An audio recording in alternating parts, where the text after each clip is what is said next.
Normalmente, todos os anos fanse polo Día das Letras Galegas aquí un recital de poesía.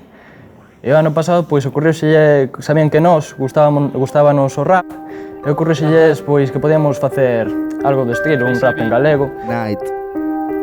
Para ben falado. Ajá. Rap en galego. A verdade é que saiu bastante ben, a xente gustoulle, e repetimos este ano outra vez. Estamos moi contentos, satisfeitos por todo, por como saiu todo. E dixes ano pasado do bardo Pondal, do gran curros a inquietude social. Este capitán que agora manexa o mazo e diu que... As nosas letras son nosas, son orixinais 100%, está todo composto por nós. E a idea da literatura, como era das letras galegas, pois comenteille a David que tal lle parecía facer unha canción sobre literatura galega en xeral. Con Eduardo, Blanco Amor, poesía narrativa de hoxe e de antano, masculino femenina como Yolanda Castaño.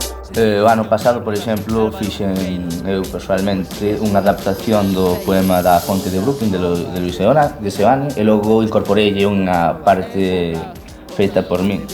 Altos cultos no Caurel, vidas con sacrificios, sentimentos a flor de pel, literatos de onte, Lois Pereiro, tocouche a morte como a Manuel Eras Pulpeiro.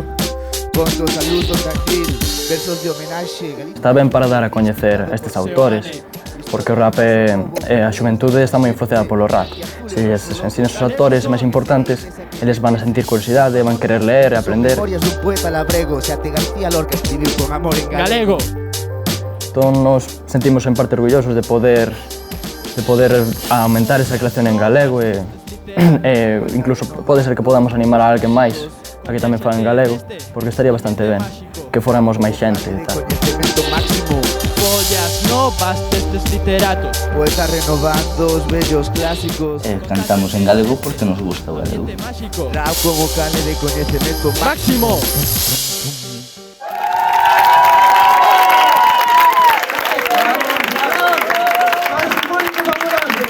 Ben falado. Os que non falan nada están... Caballo. Réptil que se arrastra para desplazarse. Serpe. Ves como sabes?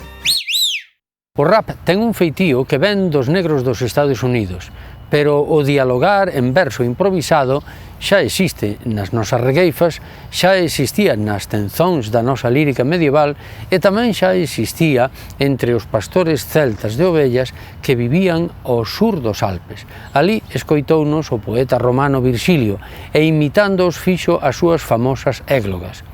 Claro que os versos latinos que Virxilio puxo na boca daqueles pastores teñen altísima calidade, pero o feito esencial é o diálogo improvisado e versificado. Así que cando os alumnos do IES Leiras Pulpeiro de Lugo fan rap cultural en galego, están revivindo todas estas tradicións.